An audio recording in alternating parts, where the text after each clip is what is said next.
Ustedes van a ver en algún momento, lo va a poner Adriana, una fotografía. Esta fotografía apareció en el diario La Gaceta, más o menos el 14 de septiembre del año 2014. En otro momento yo les hice conocer, pero me parecía muy importante. El próximo mes va a ser el Día de la Biblia y se va a conmemorar también la Reforma Protestante. Entonces es muy interesante que nosotros recordemos este hecho.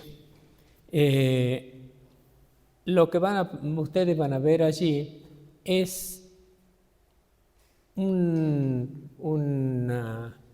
gran pintura del pintor renacentista Miguel Ángel. Pintó esta famosa obra, hay tres. Una está en el Vaticano, otra está en uno de los lugares de Italia, los museos históricos, y el otro está en Estados Unidos. Esta obra, vieran ustedes cómo nos hemos preocupado para ponerla esta imagen, ¿no? Pero bueno, las cosas son así. Esta imagen entonces, esta obra, se llama La Piedad. En realidad, la obra en sí misma, porque uno se puede preguntar por qué se llama La Piedad, por qué no se llama de otra manera. El problema es que la Virgen María está sentada y está recibiendo el cuerpo de Jesús que recién se lo bajaba de la cruz. Es decir, que ella lo recibe en su regazo, en su falda, a Jesús, cuando lo bajan de la cruz. Por eso se llama La Piedad. Imagínense ustedes una madre recibiendo a su hijo que recién lo bajaban de la cruz. Es decir, es un acto de mucha piedad. Entonces el cuadro se llama La Piedad. Y eran tres cuadros. Un cuadro que le había regalado Miguel Ángel a una persona que luego fue dándolo a otra, y finalmente la última que lo tuvo al cuadro fue la bisabuela de una familia de apellido Cover de Estados Unidos. Después de cuatro generaciones, recién ellos se dan cuenta, digamos, que el cuadro era una auténtica pintura de Miguel Ángel. Siempre lo tenían detrás de los sofás, por allí, para que los chicos no lo rompan, pero jamás pensaban que era algo importante. El cuadro simboliza a la Virgen ahí sentada, ustedes no notan bien, pero prácticamente medio sus piernas para ponerlo en sus faldas a Jesús. Allí está. Recién está bajado de la cruz el Señor Jesús y se llama La Piedad. Es un cuadro famosísimo. Habían pasado, mire, 4 generaciones, porque creo que de las bisabuelas o tatarabuelas. Ella le habían regalado en Italia unas amigas, porque al final Miguel Ángel no le hizo el cuadro para esta señora, sino que se fueron regalando. El hecho es que pasaron 4 generaciones y recién ahora, en este momento, en la familia de los Cover se dan cuenta porque pidieron a un experto en pintura que lo investigue y que vea si ese cuadro valía la pena tenerlo, porque sus antepasados habían dicho que era un cuadro famoso, pero nadie verificó. Entonces, ahora fue un experto en pintura de Miguel Ángel y comprobó que efectivamente era un cuadro de Miguel Ángel. Y no solo eso, sino que este cuadro era mucho más hermoso, más lindo que los 2 cuadros que estaban en Italia, uno que estaba en el Vaticano y el otro en uno de los museos. Es decir, que este cuadro era un gran tesoro. Pero los Cover, esta familia, Martín Cover, no sabía que ellos tenían en su casa esto. el curador de pintura, este experto en pintura, lo evaluó en $300 millones. Imagínense ustedes 4 generaciones que tenían algo tirado detrás del sofá que no sabían qué costaba y que era un gran tesoro, que podrían, digamos, tener cómodamente para vivir con cierta holgura económica. $300 millones. Es decir, la familia no sabía, ni lo supo. Ahora, según el diario La Gaceta, se lo colocó en una caja fuerte y ahí está protegido. $300 millones. Un gran tesoro. Miren, hermanos, esto yo trataba de que ustedes se sientan conmovidos, porque hay veces que nosotros podemos tener tesoros al lado nuestro y no le damos valor. Ellos prácticamente 4 generaciones habían pasado hasta que descubrió. Esto apareció en el diario La Gaceta, más o menos el 14 de septiembre del año 2014.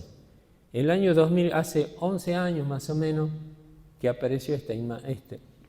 Y yo les recomiendo, desde el punto de vista pedagógico, tener siempre atención a esto y cortarlos como ilustraciones luego para tenerlos para enseñar. Yo lo corté y lo puedo, digamos, reproducir ahora. Es decir, esta historia, digamos, es algo que nos contó el diario La Gaceta. Ahora, pónganse a pensar ustedes lo que representa la Biblia para nosotros. Decimos que es la palabra de Dios. ¿Qué significará para cada uno decir que es la palabra de Dios? Miren, resulta que pasaron 14 siglos, en realidad 16 siglos, porque en 1600 fue la Reforma. En ese momento, Lutero traduce la Biblia que estaba en el idioma original. Únicamente los sacerdotes religiosos, los sacerdotes católicos tenían acceso a la Biblia. Ninguna otra persona tenía acceso. Primero porque estaba escrito en un idioma que nadie sabía. Entonces había que traducirlo al idioma del pueblo. Y Lutero lo tradujo al idioma alemán. Recién allí la gente se dio cuenta que la Biblia podría ser muy útil, que tenía consejos invalorables para la vida.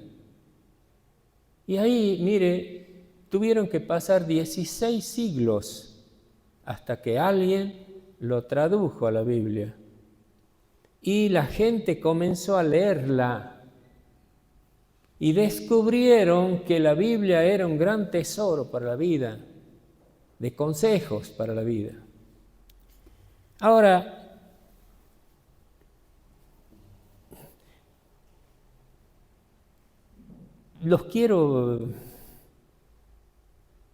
diría, cuestionarlos a ustedes, a todos, y yo mismo. ¿Qué representa la Biblia para cada uno de ustedes? ¿Qué representa este libro?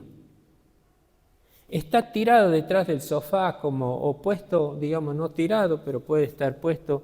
Ahí está en una mesita, con un mantel muy precioso.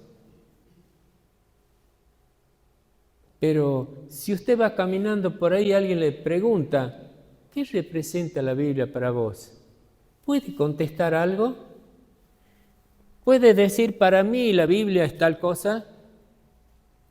Fíjense ustedes en el Salmo, el autor del Salmo 119, voy a dar 2 ejemplos, uno del Antiguo Testamento y uno del Nuevo Testamento, para que ustedes noten que en realidad para algunas personas la Biblia sí fue importante y que está escrita en la misma Biblia como testimonio. Este Salmo, el autor del Salmo 119, versículo 105, dice que la Biblia para él es lámpara a sus pies y lumbrera en su camino. Eso ustedes lo encuentran en la Biblia, escrita por el autor de este Salmo. ¿qué significa que la Biblia para este hombre era lámpara a sus pies? ¿Por qué tenía importancia? ¿Qué opinas, David? ¿Te dormiste? Estaba cerrando los ojos el amigo. Bueno, estás concentrado. Es decir, fíjense ustedes, yo les digo, ¿qué significará? ¿Qué habrá querido decir que la Biblia era lámpara a sus pies? En la época que se escribió este salmo, hermanos, no había luz corriente, no había corriente eléctrica, no había luz. En segundo lugar, no había pilas, no había lámparas, no había linterna. El mundo se movía por antorchas que se prendían. Es decir que lámpara a mis pies es una metáfora extraordinariamente importante. Yo podía moverme en la oscuridad del mundo de aquella época con la Biblia. La Biblia era como una lámpara. Era una lámpara ni era una antorcha, era más que eso. Y además, si yo tenía que mirar lejos, ¿qué dice? Es lumbrera. La lumbrera es como un faro, es como un sol que me guía. Extraordinariamente importante era la Biblia para este hombre. Si yo o usted hubiera podido decir esto, pero piense, ¿qué cosas puede decir que es la Biblia para usted? Y si no le sirve, sea honesto, no me sirve para nada. Pero cuestiónese. Por ejemplo, Pablo de Tarso. Decimos Pablo de Tarso porque es el lugar donde nació Pablo, en Tarso, es San Pablo. Este Pablo dice que la Biblia para él es una espada de doble filo, que penetra hasta partir el alma, las coyunturas, los tuétanos. Esto está en Hebreos capítulo 4, versículo 12, Hebreos capítulo 4, versículo 12. La Biblia es como una espada de doble filo, dice. ¿Qué quiere decir Pablo? Que esta Biblia, este libro, si yo lo leo, me parte las coyunturas. No puedo resistirme. Pone todo al descubierto. Me hace ver que soy un hombre pecador. Si yo lo leo y hago lo que él dice, no es únicamente si tengo una Biblia bonita, no es únicamente si yo la tengo en una mesa muy protegida, si yo la leo y hago lo que ella dice. Dice Pablo, eso me mostrará. Si ustedes me preguntan a mí, ¿qué es para mí la Biblia? Yo puedo decir que la Biblia, para mí personalmente, es un libro lleno de esperanza. Fue en realidad un libro que yo no lo leí cuando era niño, pero mi mamá parece que lo leyó. Y ella me decía, hijo, Dios nunca desampara a sus hijos. Él, ese Señor, lo va a ayudar. Le va a permitir llegar a ser grande. Me lo decía tantas veces que yo estaba convencido. Y me di cuenta que verdaderamente la Biblia es un libro de esperanza. Eso evita que nosotros seamos resentidos, porque mañana podemos mejorar, porque mañana podemos cumplir nuestro sueño. La Biblia es un libro que tiene buenos consejos para mejorar nuestra vida. Es decir, esto que les he dicho como introducción, como algo que para motivarlos, que vale la pena leer la Biblia, que vale la pena buscarla, que Dios a través de su misericordia ha dejado este libro con dos grandes objetivos. Uno, que entendamos cuál es el camino que nos lleva a Dios. Y el otro, cómo debemos vivir entre nosotros, respetando al prójimo. Eso lo vemos a lo largo y a lo ancho de todo el texto bíblico, desde Génesis hasta Apocalipsis.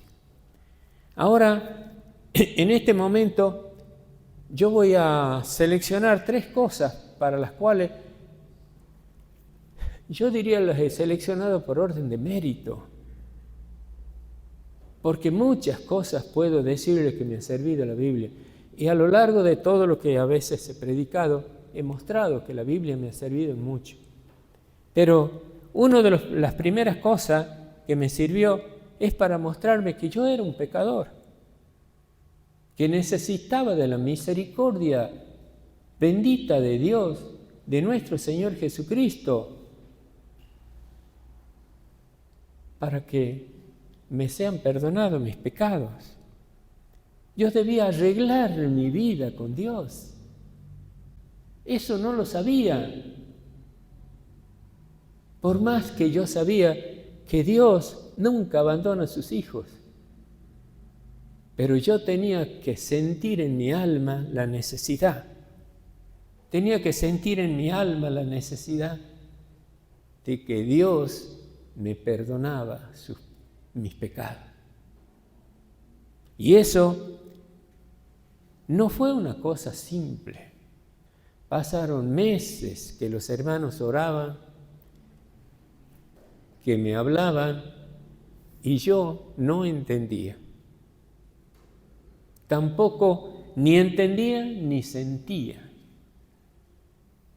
Hasta que un día, creo que fue un martes, la noche de un martes, al amanecer, es como que Dios me habló. Y me di cuenta que era un hombre pecador. En ese momento me levanté y pedí perdón. Oré. Es decir, recién después de tantos meses, no sé qué pasó. Porque cada uno de nosotros tiene una experiencia diferente.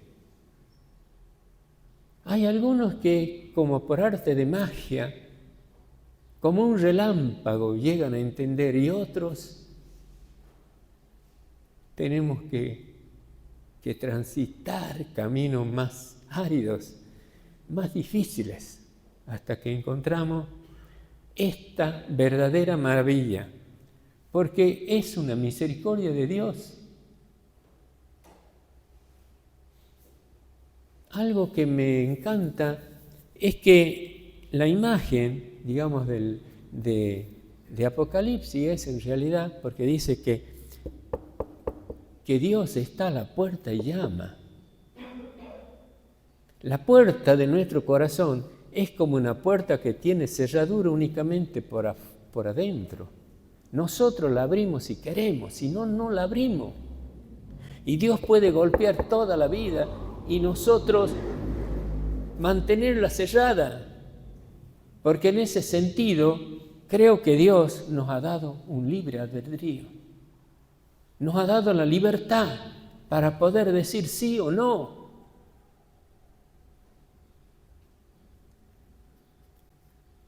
El texto de San Juan 3:16 ha sido para mí como una lámpara iluminadora, porque dice el texto de San Juan 3:16, porque de tal manera amó Dios al mundo, que ha dado a su Hijo unigénito, para que todo aquel que en Él cree no se pierda, mas tenga vida eterna. Esto que parece una síntesis, y efectivamente es una síntesis, es lo que, ¿se acuerdan ustedes? Nicodemo, que fue a la noche a verlo a Jesús, y hablaba Nicodemo con Jesús, diciéndole, Señor, no le dijo explícitamente, le dijo, tú has venido de Dios, estoy seguro. ¿Qué debo hacer, Señor? Y Jesús dice, tenés que nacer de nuevo. Tenés que nacer de nuevo, muchacho. Lo espiritual es algo nuevo. Es estar con Dios. Hasta el momento lo único que conocemos es esa relación de pecado. El pecado nos está dominando. El pecado te domina. Debes dejar de ser esclavo del pecado. Nicodemo no entendía. Hasta que al final Jesús dijo, como Moisés levantó la serpiente en el desierto, así será levantado el Hijo del Hombre, para que todo aquel que en él crea, sea sanado. Para que todo aquel que en él crea no se pierda, como dice el San Juan 3:16, que es justamente al siguiente versículo donde termina el diálogo de Jesús con Nicodemo. Necesito, porque de tal manera amó Dios al mundo que ha dado a su Hijo unigénito, para que todo aquel que en él cree no se pierda. Yo sinceramente le doy infinitamente gracias a Dios, porque a partir de entonces siento que soy otro.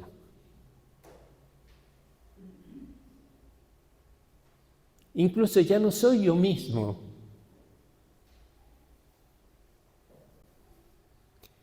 Y le doy muchísimas gracias. Incluso podría decir a veces que ahí he comprendido que el Hijo de Dios no es un hombre común. El Hijo de Dios es un hombre que tiene un plus respecto a la humanidad entera.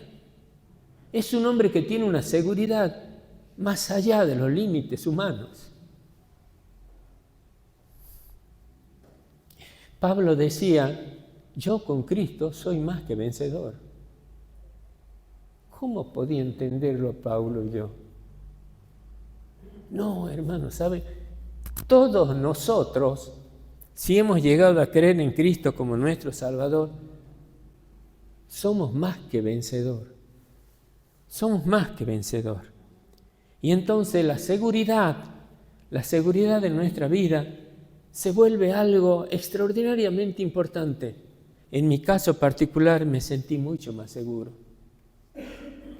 El Salmo 27 fue de gran ayuda para mí.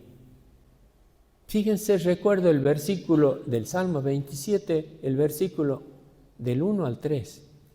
Dice, Jehová es mi luz y mi salvación. ¿De quién temeré? Jehová es la fortaleza de mi vida. ¿De quién he de atemorizarme?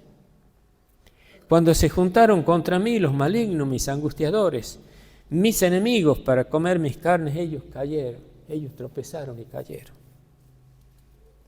Aunque un ejército acampe contra mí, no temerá mi corazón.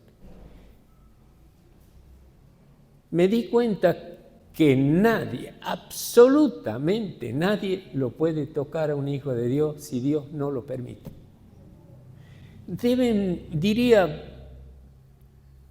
Métaselo en la cabeza. Convenzámonos. Absolutamente nadie lo puede tocar a un hijo de Dios. Y en eso estoy diciendo porque muchas personas viven atemorizadas porque piensan que el diablo les puede hacer algo. El diablo no lo puede tocar a un hijo de Dios. Únicamente yo los llevo, lean Job, el libro de Job. El diablo andaba dando vuelta en el mundo y se encontró con Dios y le dijo, ¿has visto? Dios le dijo al diablo, ¿lo has visto a mi hijo Job? Sí, él está contento siempre porque vos lo has bendecido tanto que...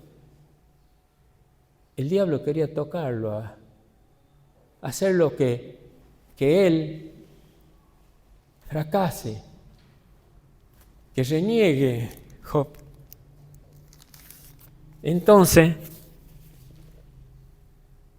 Dios le dijo, ahí está Job, toca sus bienes, pero no su cuerpo. Job perdió todo. Pero aún habiendo perdido todo, dijo, alabado sea Dios. Dios da, Dios quita. Hermano, nadie, absolutamente nadie puede tocarle a un hijo de Dios si Dios no lo permite. Si usted en algún momento se siente débil, pídale a Dios, Señor, ayúdame. Te ruego que me ayudes. Yo quiero estar seguro de lo que soy. Yo estoy bajo tus alas. Ahí estoy. Y esta seguridad, hermano, hay un ejemplo muy hermoso de hermanos que en el pasado, en los primeros siglos, también vivieron este tiempo de angustia y tiempos de inseguridad. Nosotros pensamos que hay inseguridad en el mundo y efectivamente vemos en la televisión la inseguridad que hay.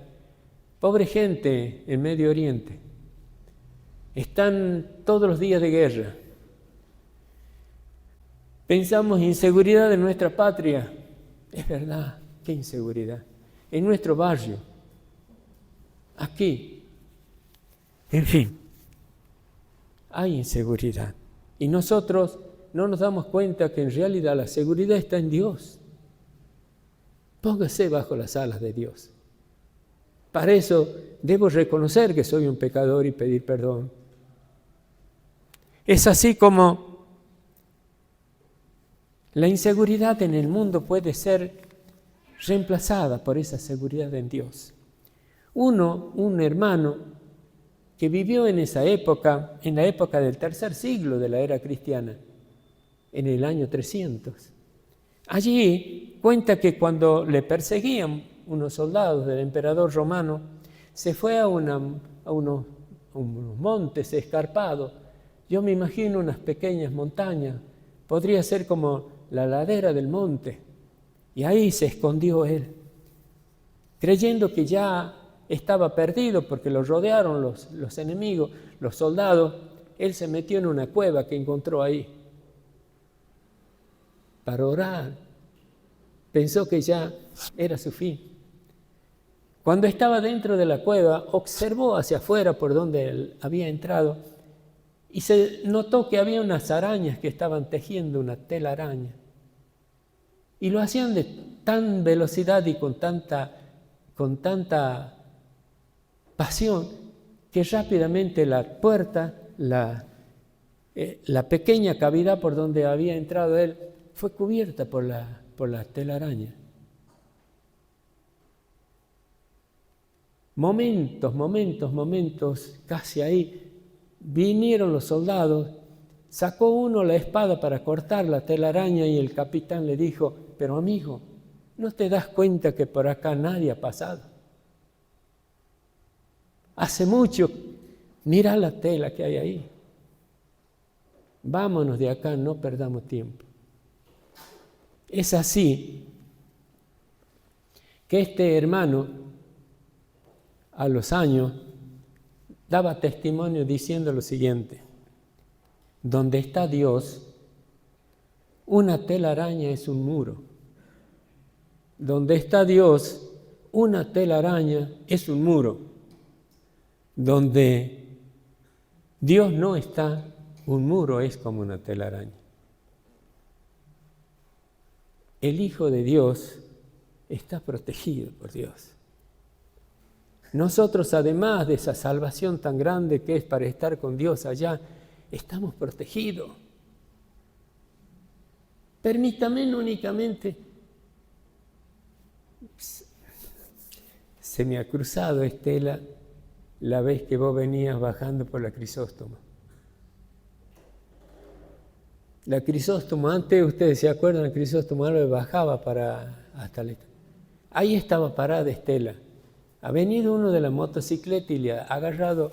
Ella tenía una bandolera acá, a media, esa con la cartera. Uno pasó en moto y le ha agarrado eso y le ha tirado. Podría haberla arrastrado a Estela. Estela no podría. Eso. Imposible de cortarla. ¿Qué ha pasado en ese momento? La correa se ha cortado. Hermanos, Dios nos protege. Pero 1000 cosas les puedo contar cómo Dios nos protege. A veces pensamos, ¿cómo se ha cortado esa correa? No me ha movido. Ni supo la Estela. Se ha ido el motociclista con la cartera. Pero ella podría haber rodado por el piso y los autos podrían haberla apretado. Eso es lo que quiero decirles. Pero Dios la protegió. Cristo nos da seguridad. Vuelvo a repetir, Pablo decía, yo con Cristo soy más que vencedor.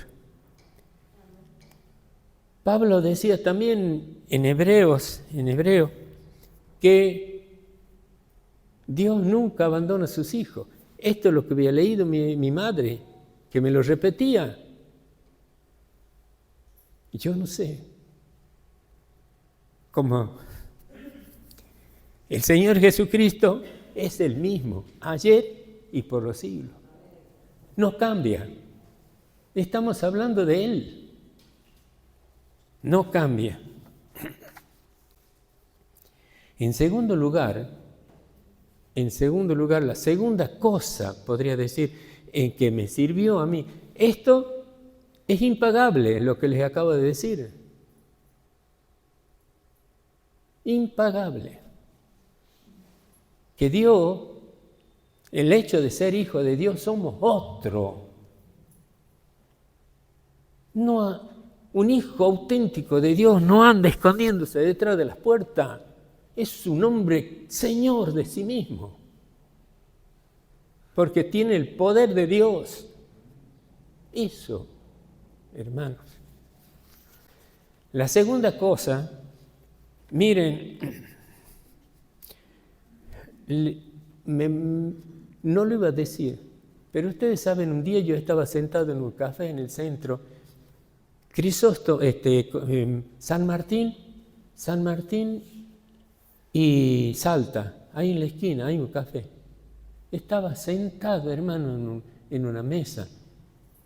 Por arte de magia, y no sé, se desocupa allá en la orilla de la ventana, me cruzo para allí yo porque se desocupó. Viene acá un señor, en el momento ese que yo me levanté, pasó una señora hacia arriba, al baño. No van a creer, no pasó un segundo que yo me fui para allá, la señora cayó sobre la silla que estaba yo. Es asombroso. Es asombroso lo que Dios hace con nosotros. Tengamos memoria. Anotemos y recordemos las veces que Dios nos ayudó. La segunda cosa que me sirvió la Biblia, y diría, fue en el área del prójimo. Tema recontra redundante. Digo yo, en esta mañana voy a predicar para los más nuevos, porque esto los viejos ya lo saben. Ya lo saben. Pero la otra cosa era del prójimo. ¿Cómo la Biblia me hizo entender de que la palabra de Dios, tiene una petición muy particular? Diría una obligación. Hay que tener misericordia, dice, con el otro. Y yo me di cuenta de que uno de los grandes problemas de la humanidad es el prójimo, es decir, el otro con el que nosotros convivimos en nuestra casa y en el mundo.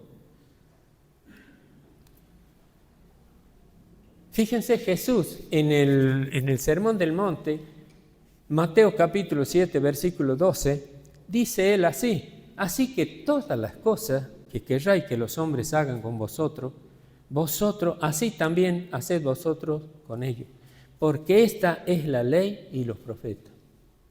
Esto es la síntesis de la Biblia, le dice Jesús a todos y nos dice a nosotros. Usted, no es cuestión de únicamente que yo voy a andar en la calle por ahí. Miren, ¿a usted le gusta que cuando va a la mesa las tazas estén limpias? Límpielas cuando usted tome el mate. No la deje ahí usted, hermano, porque sabe, alguno de la casa, tu mamá, tu hermana, tú, va a tener que ir a lavarlas. ¿A vos te gusta que te dejen las cosas sucias? ¿No? Lavalas entonces. ¿Te gusta que te traten bien? Trátalo bien al otro. Eso es lo que dice Jesús. ¿Te gusta que te digan adiós, Roque? Decía adiós, Estela. Saludalos. Sea amable. El problema es el otro. Fíjense ustedes que uno podría pensarse, a ver, he tratado de ver si alguno de los discípulos de Jesús, se ha sentido tocado con estas palabras de Jesús. Pablo, en realidad sí. Pablo en Gálatas capítulo 5, versículo 14, dice él lo siguiente: porque toda la ley en estas solas palabras se cumple, dice en Gálatas capítulo 5, versículo 14. Amarás a tu prójimo como a ti mismo. Es decir, él entendió y les repite a estos hermanos que él está tratando de ayudarlos para que sigan el camino de Dios. Les dice, amarás a tu prójimo como a ti mismo. El otro ejemplo está en Santiago. Santiago, el apóstol Santiago también, él en Santiago 2, versículo 8. 8 y 9 son los dos versículos clarificadores.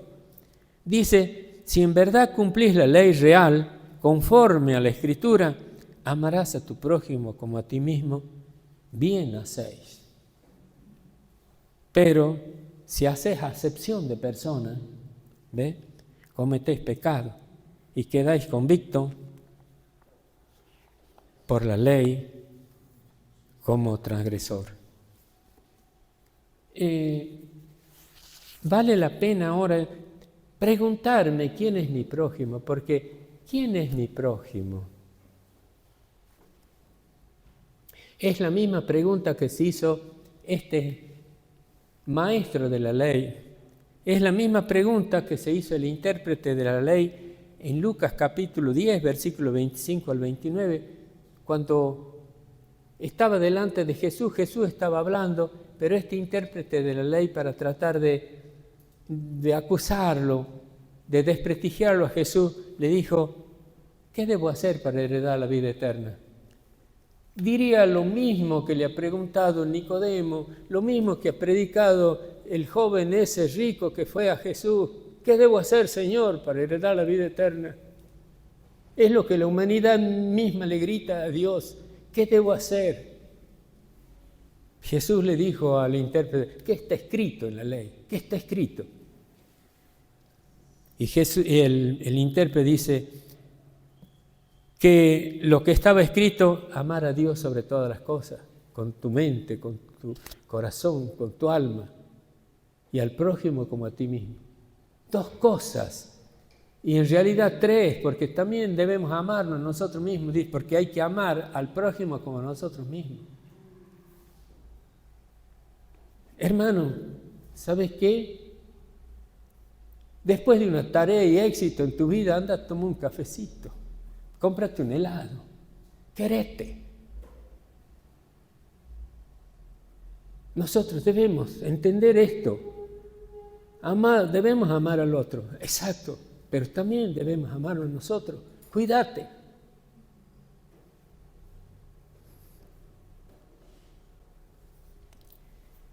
Dice Jesús, luego cuando el muchacho le dice que había que hacer esto, le dijo Jesús, anda y haz eso y vivirás. Pero él, tratando de justificarse, dijo, ¿quién es mi prójimo? Y Jesús narró la parábola del buen samaritano. Yo creo, en la parábola ustedes saben que el samaritano era alguien despreciado por los judíos. Los judíos no lo querían a los samaritanos porque se habían mezclado con otro pueblo, eran despreciados por ellos.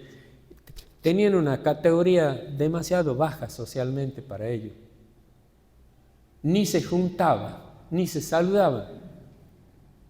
Por eso también era asombroso que Jesús hable con la mujer samaritana en la orilla del pozo. ¿Se acuerdan ustedes? Y que estaba allí Jesús. ¿Cómo era posible que Jesús esté hablando con esta mujer? Alguien despreciable. Jesús narró la parábola del buen samaritano. Ustedes la conocen. Lucas capítulo 10, versículo 30 al 37. Dijo, para hacerle entender quién era el prójimo al hombre a este experto de la ley, le narró, le dijo que un hombre descendió de Jerusalén a Jericó y cayó en manos de los ladrones. Los ladrones lo atacaron, le robaron todo, lo golpearon y lo dejaron medio muerto.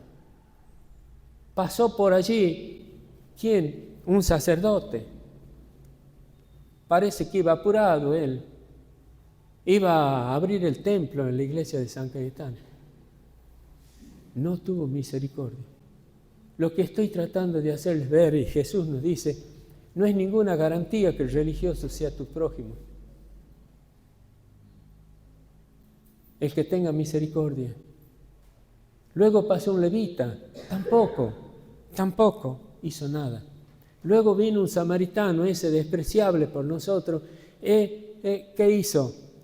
Le echó aceite, vino, lo cuidó allí, luego lo llevó a un mesón que sería como una posada, y allí lo cuidó, y luego de unos días se fue y le dio 2 denarios, le dio plata al mesonero para que le cuide. Cuídamelo, y si gasta más de lo debido, yo cuando vuelva te lo voy a pagar. Hermano, este es el mensaje divino. Esto es la segunda cosa donde la Biblia para mí es extraordinariamente importante. Porque luego Jesucristo le dice al intérprete de la ley, ¿cuál de los 3, el sacerdote, el levita o el samaritano, cuál de esos fue el prójimo del que cayó en desgracia, del que estaba tirado en el camino? ¿Y qué dijo? Versículo 37. El prójimo es el que usó de misericordia con el que cayó en manos de los ladrones. El que usó de misericordia. El prójimo, hermano, es el que usa de misericordia. No es el que se sienta a la par. El que usa de misericordia en mi necesidad. Cuando yo lo necesito, Él está ahí. Si estoy caído, me tiende su mano. Saben, en realidad, esto tan viejo como la historia de la humanidad. Pero si nosotros pensamos en Génesis, fíjense ustedes que Caín mató a su hermano Abel por celo, por envidia. Los griegos pensaban que la humanidad, que los seres humanos éramos los más racionales de la creación. ¿Qué racionalidad podría tener el león, el tigre o cualquier animal? Los seres humanos eran los más racionales. Sin embargo, hermano, en el siglo XX, 2 guerras mundiales demostraron que nosotros somos los seres más irracionales que hay sobre la tierra. Durante la Segunda Guerra Mundial, los nazis alemanes mataron 6 millones de judíos y en nuestra patria, digamos, los militares mataron 30.000 compatriotas, porque no pensaban igual que ellos. ¿Somos racionales? Somos terriblemente irracionales.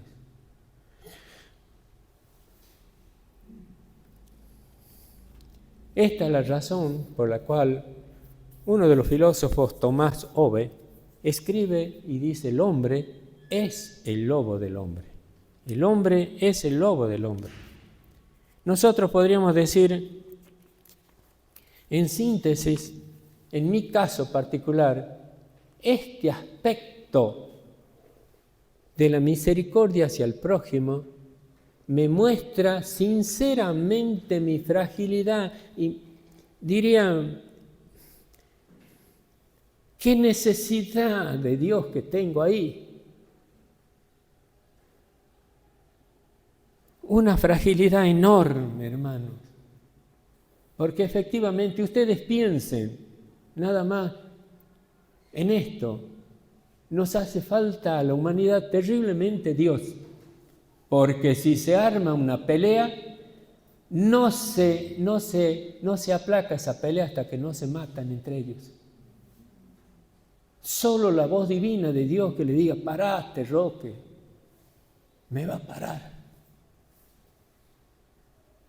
Nosotros debemos ser conscientes de nuestra fragilidad. Hay veces, es decir, debemos pensar que Dios debe ser nuestro amparo y nuestra fortaleza. Que yo no debo olvidar de orar a Dios pidiéndole que me ayude para ser realmente el misericordioso de alguien que necesite. Porque no somos así por naturaleza, somos malos. En tercer lugar, voy a traer a la presencia esa gran bendición de Dios que tiene que ver con la esperanza. En ese sentido, la Biblia, a mí personalmente, me ha dado una gran esperanza. Me di cuenta que los hombres de Dios tienen esperanza. Esa razón es porque los grandes no son envidiosos. Además, porque los grandes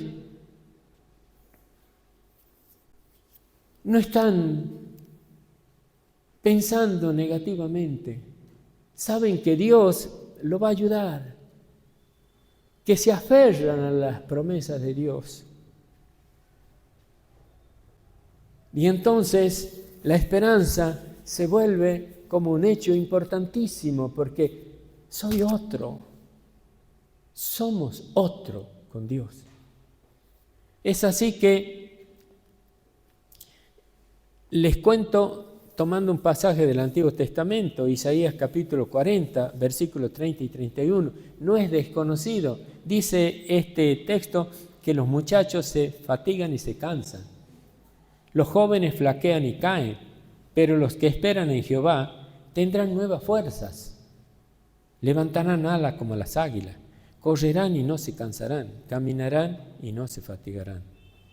Un ejemplo que me podría ayudar, un ejemplo que nos podría ayudar a dimensionar la importancia que tiene este aspecto de la esperanza. Durante la Segunda Guerra Mundial y en un campo de concentración de los judíos, allí estaba un psiquiatra judío austriaco, Viktor Frankl. Dice que la esperanza, él dice, como síntesis, como psiquiatra, como hombre de la ciencia, dice: he podido darme cuenta de que la esperanza es la mayor medicina que el ser humano puede tener para su vida. La esperanza, la mayor medicina que podemos tener nosotros para nuestra vida. Viktor Frankl estaba en el campo de concentración y él se daba cuenta que había gente en iguales condiciones pésimas, tanto física, de alimentación, de lo que sea, y algunos morían y otros no. Él se preguntaba, ¿por qué razón algunos mueren si estamos en igualdad de condiciones? Y se dio cuenta que los que morían eran los que no tenían esperanza. Los que tenían esperanza vivían. Y la esperanza podría ser que allí era un joven o que había dejado su novia que lo estaba esperando. Pero había una esperanza, había un sueño por cumplir. La esperanza es como un sueño, hermano, que ya mañana se me hará realidad. Y es así como él descubre que todos aquellos que tenían esperanza, aquellos sueños de los seres humanos que tenemos que mañana estaremos mejor, esos vivían. Los que habían perdido toda esperanza, morían.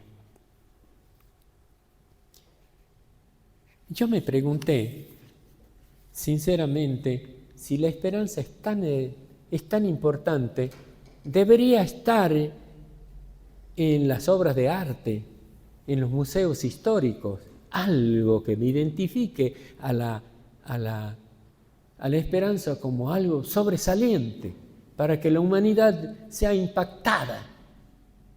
Y efectivamente, saben que en la Galería Tape de Londres hay una famosa pintura hecha por Federico Walsh. Allí, en ese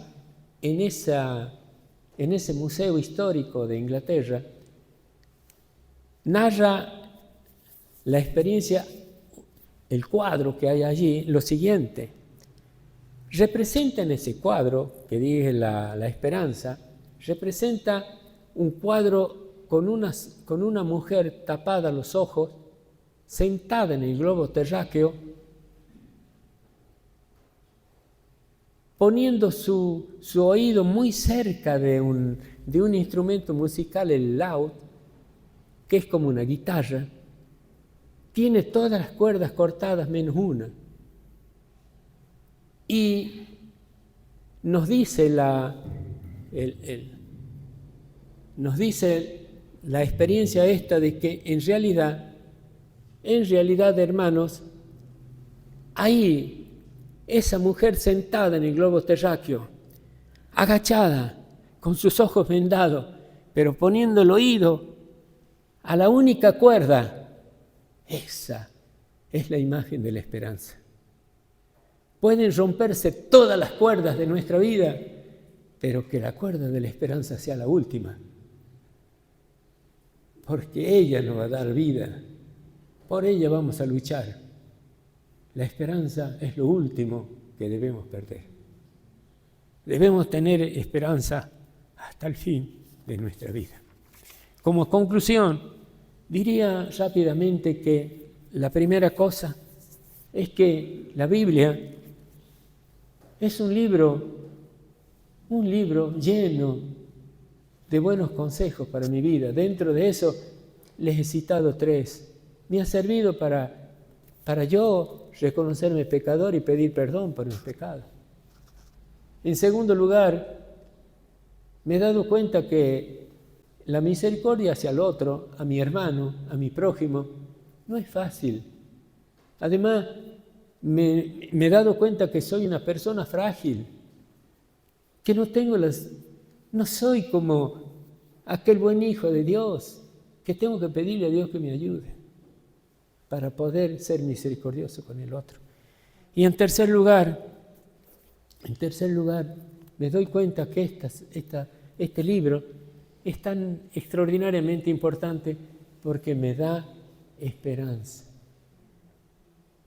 Y me convierto así sin querer, porque Dios lo ha querido por su misericordia, que no soy alguien, fíjense ustedes, llenos de resentimientos y de amargura, sino feliz, porque mañana puede darme más en nuestro Dios. Terminamos así y vamos a poner de pie y vamos a tener una palabra de oración. Así terminamos este tiempo de oración.